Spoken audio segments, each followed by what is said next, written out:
And so I'm gonna record. So welcome everyone to Black DVM Network's December webinar. So Dr. Kemba Marshall is going to be talking about what's now and next for veterinary careers. Now, if you guys don't know Dr. Marshall, she is an amazing person to know. So feel honored and feel like, you know, very grateful to be in her presence because she is honestly so amazing. She's done so much, and Black DVM Network is really just happy to have her here with the time, you know, that she has, limited time that she has to come speak with us.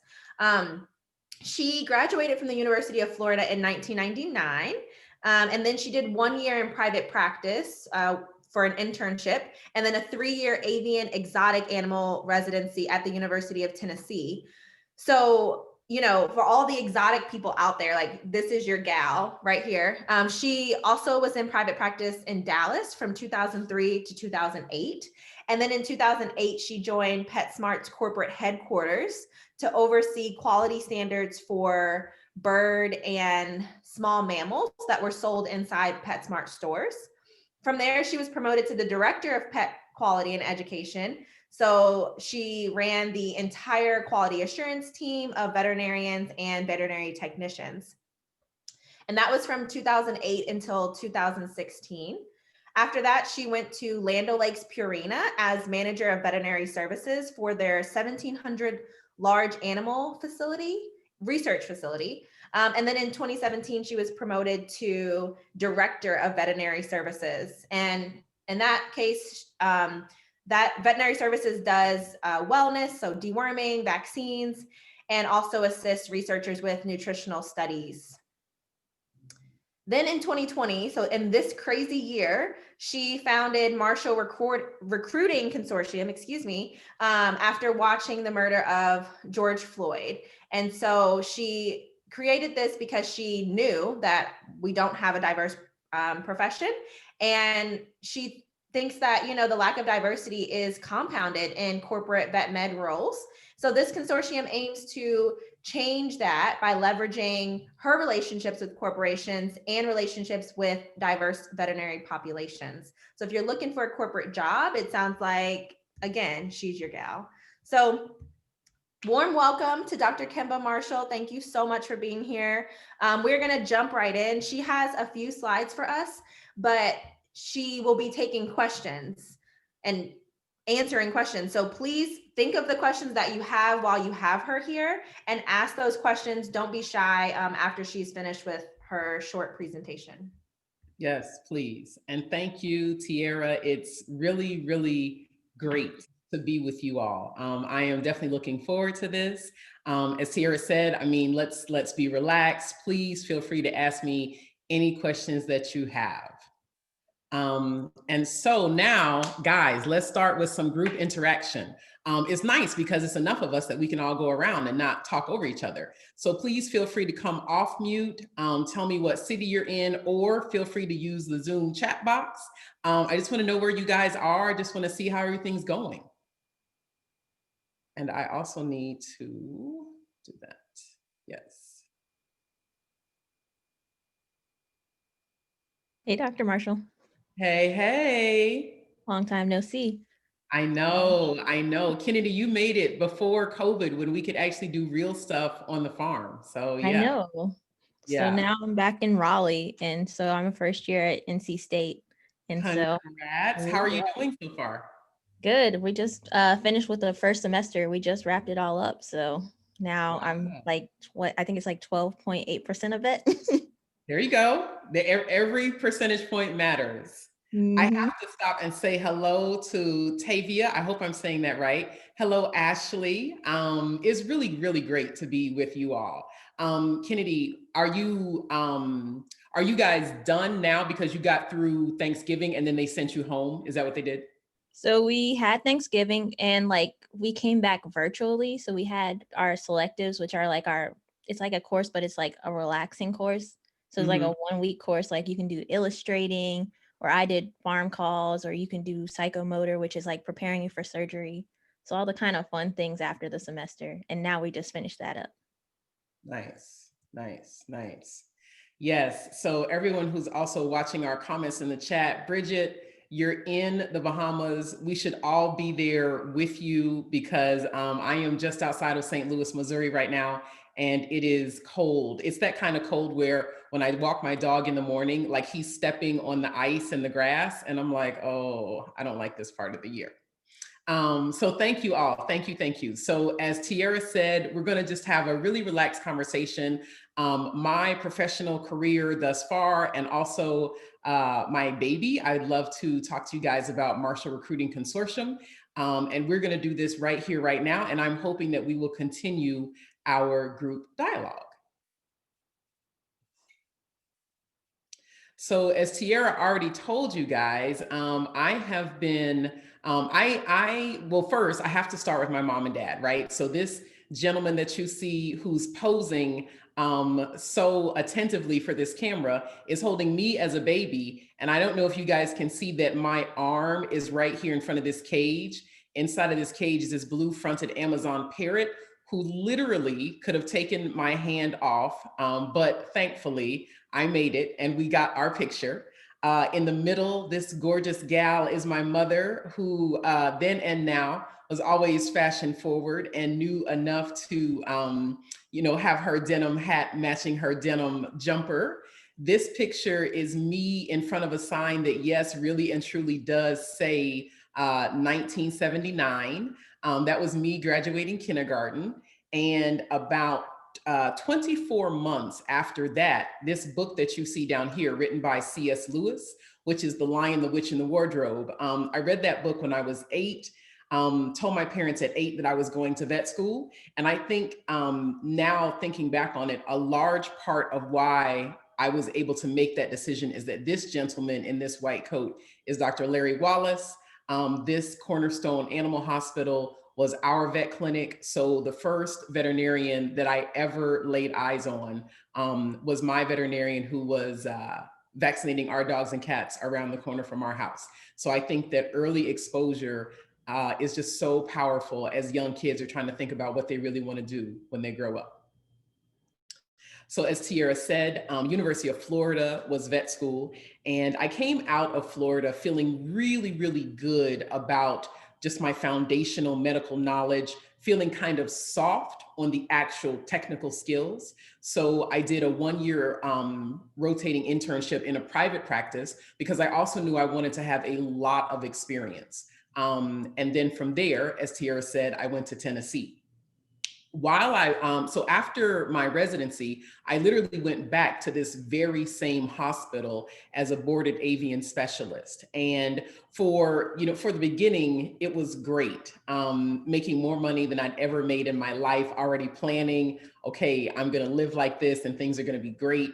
And then had a situation where I had a difference of professional opinion regarding average client transactions and standards of veterinary care, and thought, okay, long-term, this is not gonna work for me. I then had an opportunity to do some lab animal medicine, still right in Dallas at this University of Texas Southwestern Medical Center. And then also I did a ton of relief shifts at an emergency clinic just outside of Dallas in Grapevine, Texas. And I think that those experiences, one, pretty early on gave me a really different flavor for what are the different things that are possible in veterinary medicine. And two, really undergirded my confidence that now that I had this degree in veterinary medicine, my options were limitless. And it was just going to take me really believing in me to see, okay, what could really be possible. So when I was, one of those days in clinics where I just was really done, I saw that PetSmart was hiring a veterinarian and they wanted someone who was specializing in birds and exotics. And at that point, I thought, it didn't even occur to me that a group like PetSmart would have a veterinarian. And I thought, I know private practice. I had been in private practice then for about 5 years. And I thought, I can always come back to private practice. But if I don't take this job at PetSmart, it may not come again. And I don't want to regret not knowing what corporate medicine is. So as Tiara talked to you guys, that was, at the time that I was with the group, 1,400 retail stores throughout North America. And those quality standards were set in partnership with the breeders. And that was done literally standing in farms, standing in rooms and saying, okay, what are the best things that we can do for these animals? And I went from private practice when I was seeing on a busy day, let's say 15, maybe 20 appointments, to when I joined PetSmart, they were selling 150,000 parakeets per year. So that really showed me, okay, what is the impact of policy on large pet populations? And once I understood that that even was something that as a veterinarian I could contribute to, then I was like, okay, corporate medicine is where I really am going to be able to have the type of change and impact that I really want to within the profession. So now, Kennedy and I actually met here, and this is my day job. So I am with Land O Lakes Purina. So we do everything large animal, everything that you would find in a Tractor Supply store. So we have a research farm, and this photo to the top left is our conference center that pre-COVID we would have customers, we would have veterinarians, we would have students. Now, like everything else, it literally sits as you see it now, which is empty. This view down here in the lower left is our equine unit. And I have been here as Director of Veterinary Services for 3 years now. So, you know, I think professionally at the beginning of 2020, I thought, things are great. I mean, I have a small team, but I still feel like we have a large impact. I oversee our animal care and use committee, so our IACUC committee, all of the protocols for any experiment, any vaccine. If it impacts an animal, then our IACUC team reviews it. And, you know, like a lot of people, you're like, okay, 2020, you know, this thing called COVID is here, so we're gonna have to change things for a bit. And then really sitting at home and just watching, you know, George Floyd, it just changed something in me where I found that I had a very, very raw anger, and that anger, I just knew I couldn't sit with it. Because I was like, if I sit with this anger, nothing good is going to come from this. It was absolutely impacting my work relationships. I'm the only African-American woman who works at the farm. It was even impacting, you know, me walking my dog. They're not, this community that I live in isn't that diverse. And I just felt like, you know, could it be that in 2020, I don't even know if I'm safe walking my own dog in my own neighborhood. And so, you know, as I thought about it, I wanted to do something that felt very genuine and authentic to me. And I wanted to do something that would have the type of impact that would maybe get us further along and have it such that you don't have an individual literally killing an individual and have no conscious thought of that, because it may be possible that that human is not seen as a human. And so sitting through all of that, I really began to just spend some time and say, okay, what can I do? As Tiara also mentioned, our profession, we know, continues to be one of the least diverse professions. So thinking through all of those things, Marshall Recruiting Consortium was born, literally walking my dog one day, kind of thinking, what is it that I could do that would really make a difference? And so the purpose of the consortium is, on its surface, it looks like a job board. And I'll show you guys a few screens here about, you know, how you sign up. And what we want to do is we want to get in front of veterinary practice owners. We want to get in front of corporations in the animal sciences and agricultural spaces and say, if you are serious about diversity, equity, and inclusion, then allow us to come alongside you and show you top talented candidates who are diverse. And so on the surface, that is what it's designed to do. But I think the real power and benefit that I feel the platform will do is really shore up professional development. And so we're going to have content like podcasts, we're going to have mini masterclasses, webinars, and I'm going to be partnering with folks that sign on to post jobs on the website to answer questions that, now that I've done it a time or two, are obvious to me, but the first time I did them, I had never done before. So number one, what is a business card exchange? Of course, now with COVID, those things even now will look different. How do you negotiate a contract? Like what exactly is up for negotiation when that contract is put in front of you? How do you do a professional review? How do you rate your performance and then give that self-review to your manager and say, okay, this is how I feel like I did for the year? How do you talk to owners about budgeting and planning? And how do you talk about, everything that touches an animal or is in agriculture? So if you're thinking packaging for food, if you're thinking toys, if you're thinking diet, all of those places are places where diversity is not where it could be. And I am hoping that Marshall Recruiting Consortium seeks to change that, shift the tide in some way. So I want to show you just two screenshots that I have. So when you go to the website, you will see me and this bird whose name is Cosmo. And if you chose to, you could go right up here where it says register that I tried to highlight so you guys could see that. And then once you get to registering for a new account, you either need to sign up as a candidate, so someone who's looking for an opportunity, or as an employer, someone who says, listen, I'd like to post jobs here. And then from there, it's very straightforward and self-explanatory. But I'm really looking forward to the dialogues that I've already had with folks this year. And it's good. I will say that even including Land O Lakes, I don't know any company that has gotten it all right. You're thinking diversity, equity, and inclusion.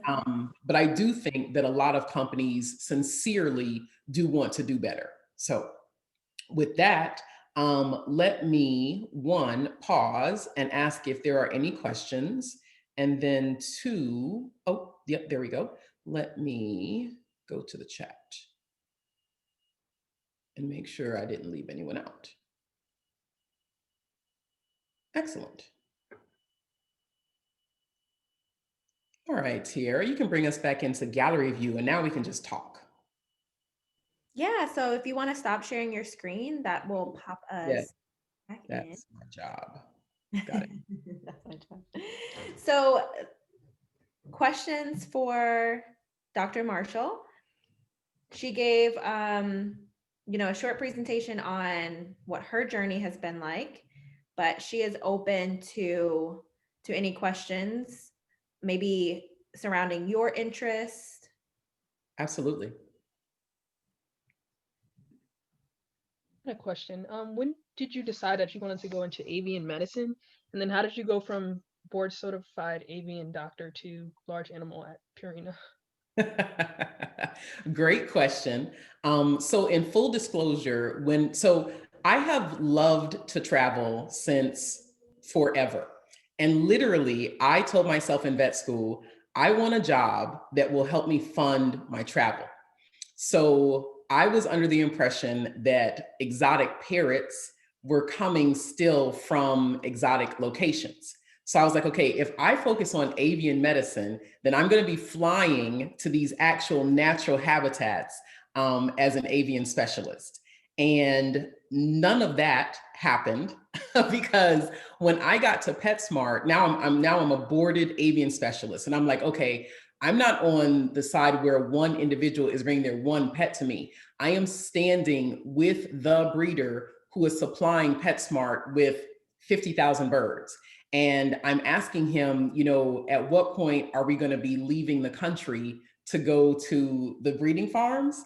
And he was like, leaving the country? And I'm like, yeah. And he's like, we're going to Texas. And I was like, oh, okay. So all of the breeders who supplied the stores in the US are here in the US. Now we do have, well, at that point, PetSmart did have breeders in Canada to supply their Canadian stores.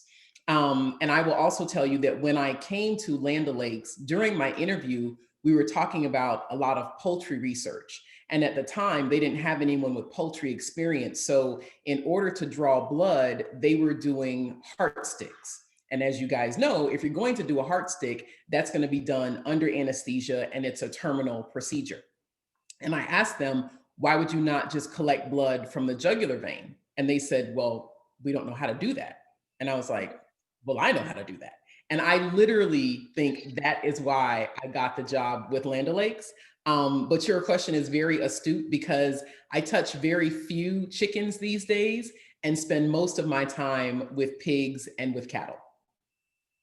But I also will say it's very important. Medicine is medicine. And so once you have that foundation, it applies. Like you may have to say to yourself, okay, if it were a dog, I would be thinking this, or if it were a cat, I'd be thinking this, or if it were an iguana, I'd be thinking that. But medicine really is medicine, and you can apply it to different species, of course, right? That's why we're doing what we do. Thank you. Sure.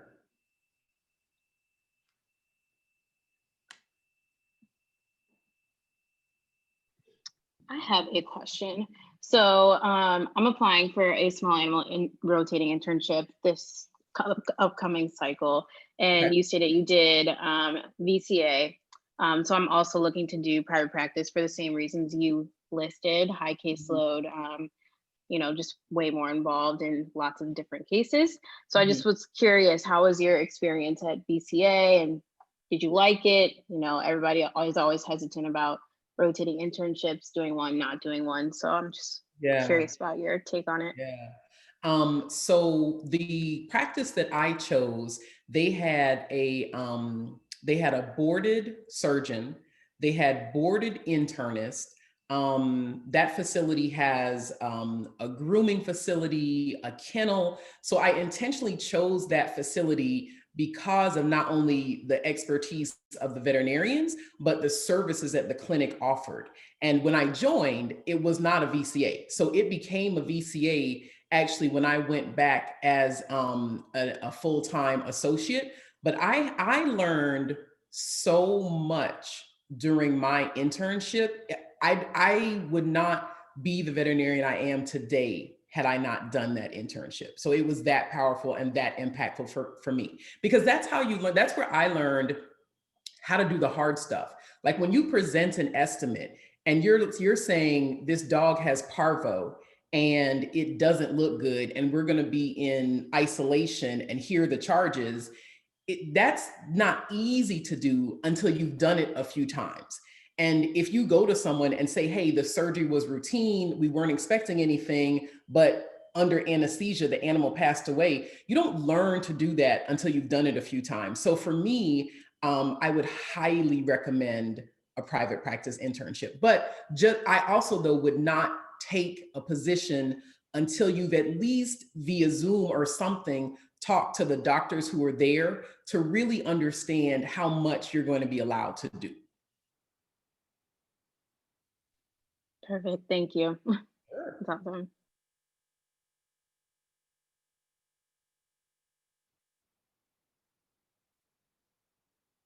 So with the now, I know you're trying to add more diversity to especially the agricultural area. So with that being said, are you seeing that positive trend of people after being open to having more diverse like employees in that area for sure? Yes. The problem is, I don't think we have enough veterinarians and veterinary technicians of diverse backgrounds who are willing to do large animal, especially rural practice. Now, there's some legit concerns about that, right? You want to be safe. You want to be somewhere that you're going to be treated respectfully. I think corporations are very open, but it is very hard to get folks to literally pick up their life, fly across the country, leave their family, and start all over again. So corporations, I think, are much more accepting. And in the pipeline, we don't have enough veterinarians and veterinary technicians who today are ready to go out into those type settings, in my opinion. Thanks. Also, so what do you think we can do to like help with that? So it's a few things. I think that, what we can always do is do a better job of telling folks, what grocery stores are you going to, what hair salon, what house of worship, because so many people, when they're thinking about moving, really aren't thinking about the job. Like the 8 to 5, you're like, okay, I can figure out the job. The real part is, what do I do after work? Where am I going to live? What type of social setting, will be there? So I think that we could do a much better job about helping people navigate that piece. And then the other thing is, I think sometimes we don't trust that it's possible until you've seen someone else do it. So as individuals, I think we need to challenge ourselves to say, why should I not be the first one to do it? Because if you're always looking for someone else who looks like you to be in the room, to be in the practice, to be on the farm, you're going to set yourself up for disappointment. So as individuals, we need to be okay sometimes being the only one. Definitely. Thanks.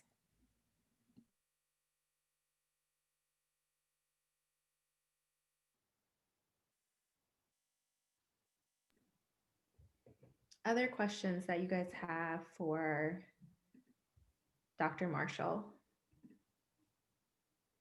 So for your website that you were discussing, does it also include like externships, or is it just jobs? Yeah, great question. So it definitely will include externships as we get more of those partnerships going. Yes, but my intention is that it will include everything. Yes.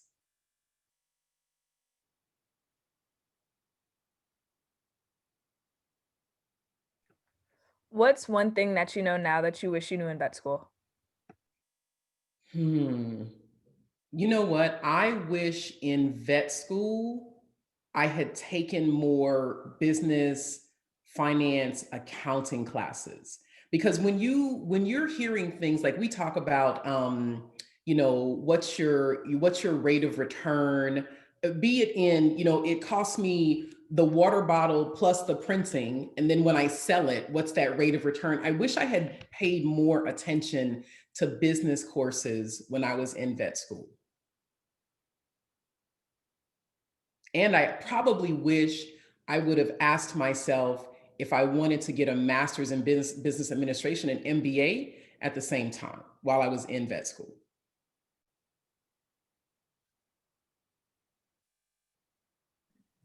Ooh, that's a good one.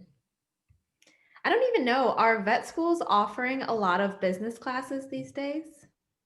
Well, I have not been in vet school for a very long time. I have to admit, I don't know that we do a good job of that, because here's what's interesting. What's interesting is that so many folks are in vet school thinking, okay, when I get out, I'm going to open my own private practice, and they've taught us about drugs and how you inventory control drugs. But when they're like, okay, when you purchase the plot of land, then what? Right? So I don't know that any vet school does it to the depth that veterinarians really need that business acumen. Yeah, it is tough. I had one business class in vet school. Let's see. Nia said that they had a business selective last week. Dr. Jones says business courses would have been beneficial. And then yes, the VBMA, Veterinary Business Management Association, they offer a lot of business events, and I stuck closely with them for business advice. But again, it is centered around the traditional veterinary practice. And Yes. so something like Marshall Recruiting Consortium, MRC, is a bit of a tough one. Yeah, I mean, and it's even stuff like, how should you be thinking about personal finances, right? I mean, yes, we've got student loans that we need to pay off, but I also don't know that veterinarians come out of the gate thinking, how am I putting something away? Because I think we come out of the gate thinking, how can I pay down this debt as fast as possible? Right. Right. Other questions for Dr. Marshall? So I am just starting a anatomic pathology residency, and Congratulations. thank Wow. you. And she's I doing guess, it at the University of Connecticut, might I add. yes, yes. So it's a dual Masters of Science and anatomic pathology residency. I guess my question would be, one, have you had any experiences maybe with other colleagues doing, the benefits of maybe doing a job in industry before going back to academia to kind of build up your experience and your skills? And second, as someone who, you've clearly been that, have taken the risk to be that one person in the room and be the one man standing, how do you foster your relationships and your inner network to kind of support you in having that? Because being the only person in the room comes with challenges, and sometimes it's not easy. So what do you do to, keep yourself up, keep yourself sane through all of Yeah. that?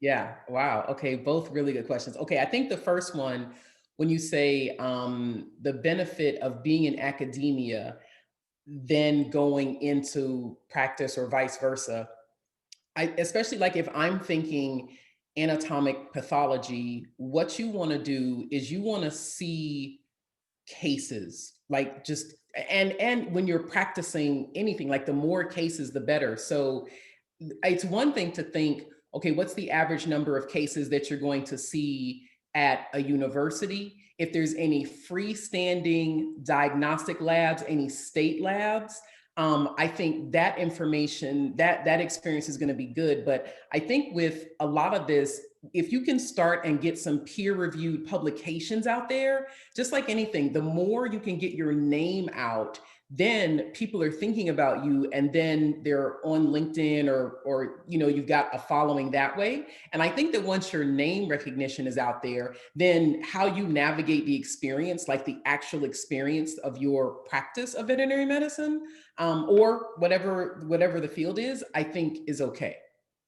And then in terms of how do I navigate being the only person in the room? That's a great question. I think I do a couple of things. Number one, it's me and my dog and my fish tank. So I don't think about what school are my kids going to go to? Is my partner going to have a job? I literally think, what does Kemba need? So then, because I move a lot and I travel a lot, for me, it's easier. So for example, our farm is in Gray Summit, Missouri, which is about 45 minutes to an hour outside of St. Louis. So when I told my parents I was moving, my sister was like, oh, what you should do is you should live in downtown St. Louis, because then you'll have the vibe, you'll have live theaters, concerts, all that kind of stuff. And then you'll just have a longer commute to work. But it was actually my dad who said, that's the wrong way to think about it. You should live close to work, because you're going to go to work every day and then have the drive down to downtown. So when I interviewed for this job, my interview was on a Monday and I flew in Friday because I wanted to drive around. I wanted to look at neighborhoods. I wanted to see what it was going to feel like if I really lived here. And so I challenged myself, okay, look at a newspaper, find a play, find some live music, find a something, and really do it. So I had that Friday, I had that Saturday, that Sunday. So I had done that kind of scouting. Am I going to be here socially? And then I did the interview. I also moved here from Phoenix. So Phoenix, definitely in my experience from where I was working and where I was living, was less diverse than when you think about St. Louis, Missouri.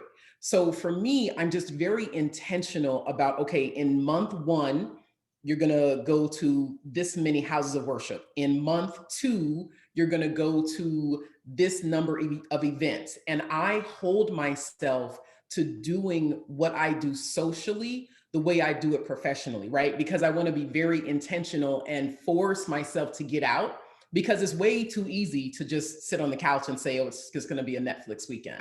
So I really do force myself to get out and go. And then of course, pre-COVID, I was traveling for work so much that most times I would just have my mom, a friend, just meet me in the city, and I was going to do my work thing wrap up on Thursday, and then we would spend the weekend in the city. So even though I'm based here in St. Louis, prior to 2020, I was traveling probably easily 2, if not 3 weeks out of the month.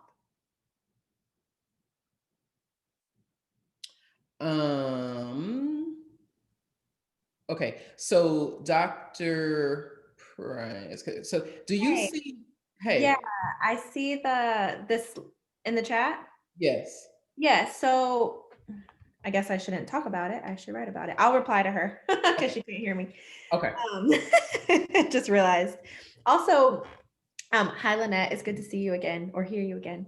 But I wanted to I'm glad that you asked that question, because I think that having community and having a support system around you is so important. And so I'm wondering, for you, what does that best look like? For me right now in COVID?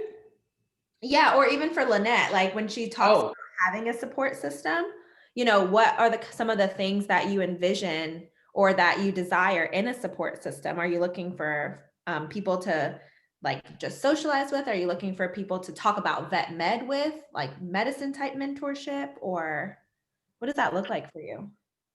At least for me, and I think Kemba can agree with me, COVID just puts a wrench on so much of what we know we can usually do, that I am very well aware that there are extenuating circumstances. As at least for me, there's definitely that, I'm glad I found Black DVM Network, because there's somewhere I can talk about vet med, and hopefully there's other pathology residents or people who've got their letters that can kind of jump in and say, hey, this is what life looks like, have advice. I'm also I did a small animal rotating internship, so I'm also in New York City, so I'm also and did a year in GP, so I'm happy to be a mentor. So this kind of fulfills that niche, which is awesome.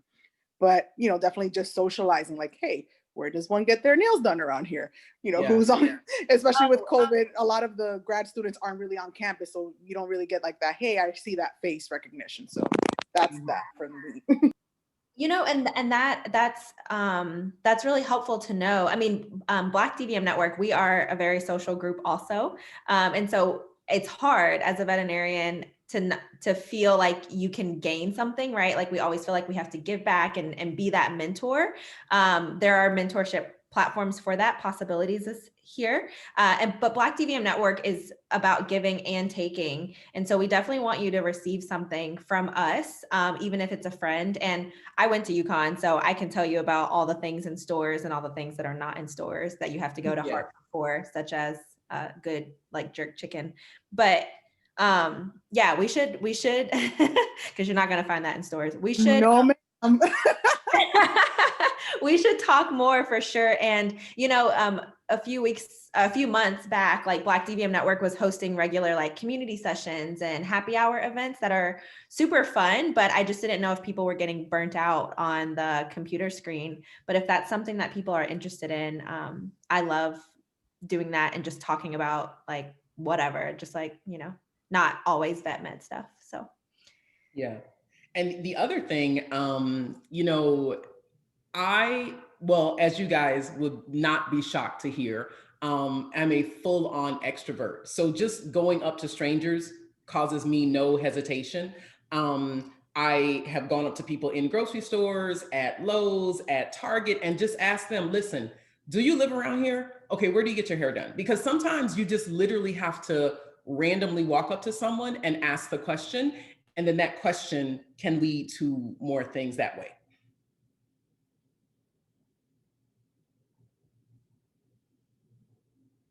I appreciate it. Thank you, Kemba. Sure. Other questions for Dr. Marshall? We're moving into like the last 15 minutes or so. I know, I'm going to ask a question if that's okay. Mm-hmm. I'll leave some space for anyone that might have a question, and then I'll ask my question.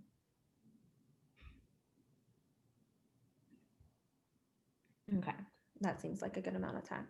So since, this presentation is, what's now and next for veterinary careers, What areas of vet med do you think that the Black DVM network members, right? Because we're getting this like special exclusive with Dr. Kemba Marshall.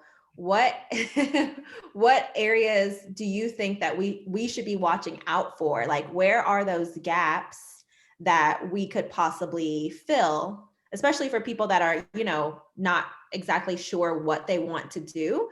You know, maybe there's an interest in one of these gap areas that need people. Yeah. I think I think we do really well understanding companion animal practice, be it large or small. But when you think about what you can do at an NIH, or what you can do at a Johns Hopkins, or what you can do within a pharmaceutical company, or what you can do within a nutrition company, a Hills, a Nestle, I think all of those kind of non-traditional roles are where we should ask ourselves, why not? Right? I mean, if you are in practice every day and you're utilizing surgical instruments, diagnostic equipment, telemedicine platforms, then every single company who makes that thing that you use needs a veterinarian. So I think we have to just get really better about paying attention to what we do every day, and then asking the question, what other company could utilize the expertise of a veterinarian? And I think that when you approach it that way, then everything changes. Everything changes, because now you realize, wait, I am the one bringing the intellectual property, and everything I touch is created for veterinarians. How many of those companies are hiring? What problem do I face every day with my whatever widget? When is the last time you called the company and said, what does your technical service team look like? Because here are the things that I'm not getting. And then I think also you would be really amazed to see the number of opportunities that are created when corporations simply don't know that a problem exists, or don't realize that veterinarians are open to taking roles like that take you away from putting your hands on an animal every day. Because I think you have to ask yourself, do I want to touch an animal every day? Is that the type of impact that I'm looking at? Or am I okay with instrumentation and pharmaceuticals? Because both of them, I think, are very valid. And I think sometimes, you know, when you tell someone, hey, I do lab animal medicine, I do comparative medicine, I'm in the pharmaceutical industry, sometimes just like, oh, you don't really practice. Well, yeah, I actually do still practice. I use my, you know, veterinary tools every day. So I think just expanding our own vocabulary around veterinary medicine would be hugely beneficial.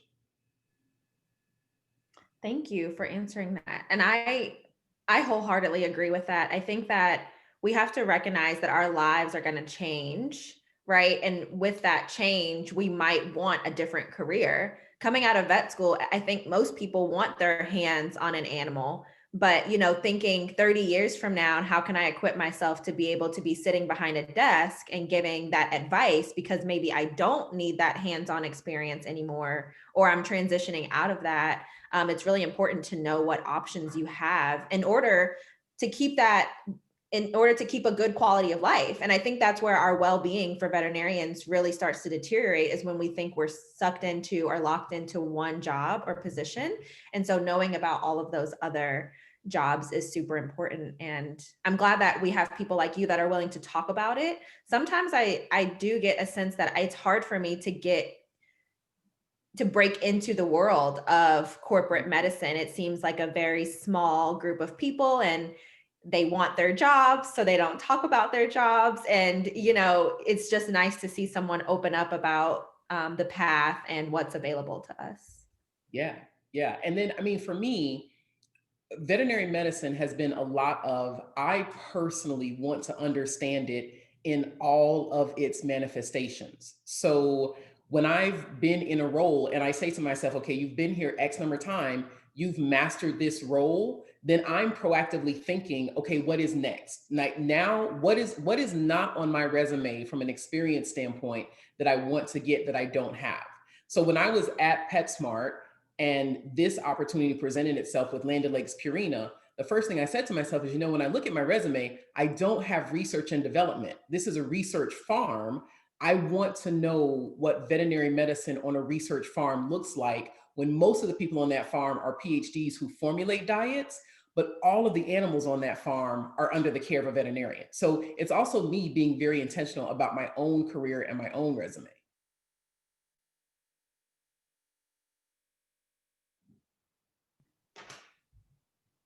Awesome, thank you. Yeah. Other questions for Dr. Marshall? Hi, Dr. Marshall. I have a quick question. I was wondering, as far as like working in industry and corporate, would you recommend that veterinarians who are students who are interested in potentially pursuing those paths later on go down like a specialty route? That's a good question. I think that overall, once you specialize in something, it's just a different level of expertise.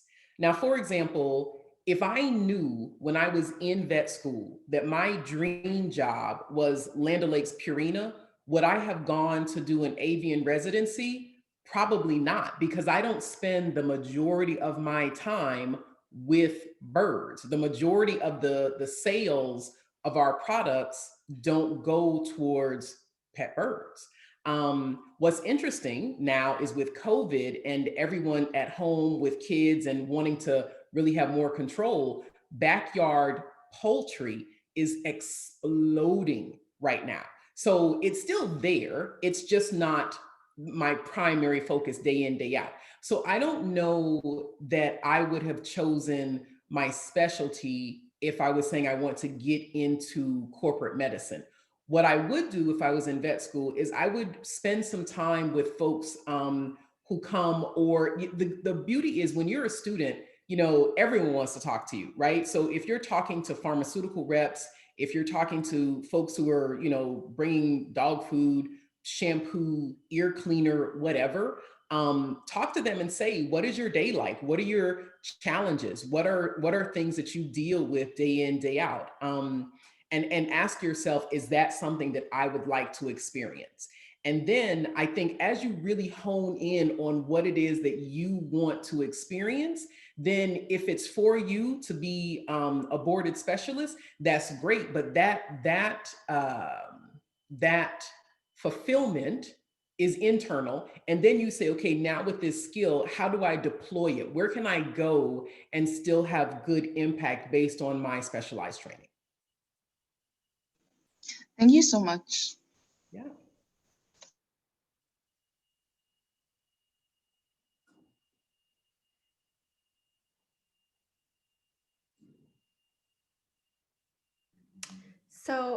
So in these last few minutes, we will wrap back around to the Marshall Recruiting Consortium.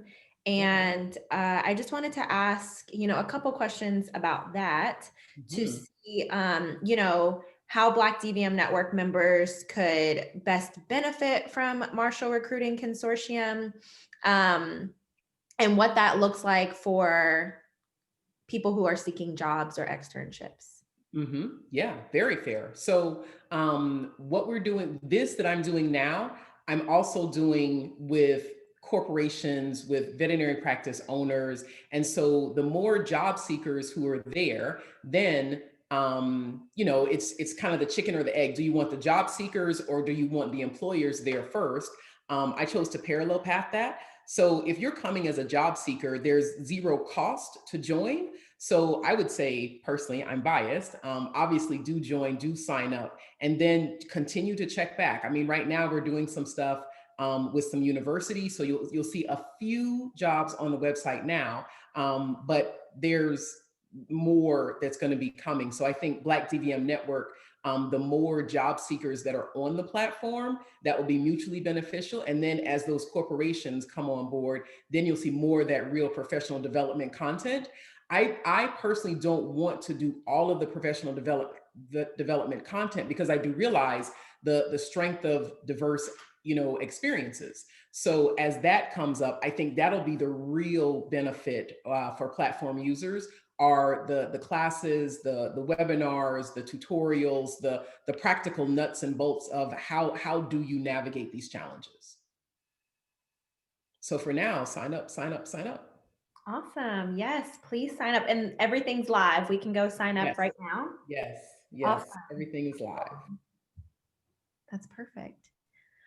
Well, does anyone else have any questions for Dr. Marshall?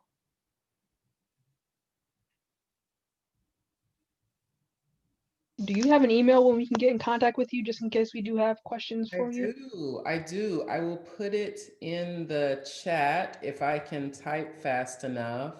It is Kemba at Marshall. I might need reading glasses, guys.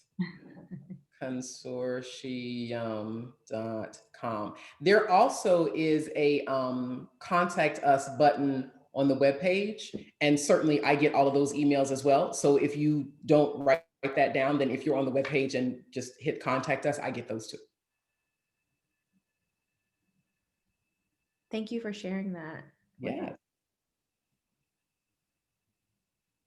Cool. Well, if that is all, Black DVM Network would like to thank you for spending your time with us today, sharing your journey with us, and of course, all of the valuable information that you provided through answering questions. We really, really appreciate it.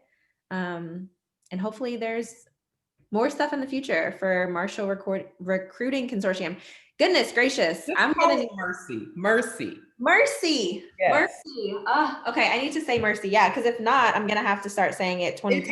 It is. Yes, we go by Mercy for short. But anyways, thank you guys so much. This recording will be available on YouTube in the next couple of days on the Black DVM Network channel. That's where all of our recordings are posted if you've missed anything. So you can always visit those. Everyone's saying thank you in the chat. We are so So thank you. Dr. Marshall, if you want to stay on for a couple minutes and we'll close out. But everyone else, thank you guys so much. Have a great night. Thank you guys. Happy holidays. Everybody stay safe. Thank you. Happy holidays. Thank you. Yeah, thank you guys. Thank you so much. Thank you. Happy holidays.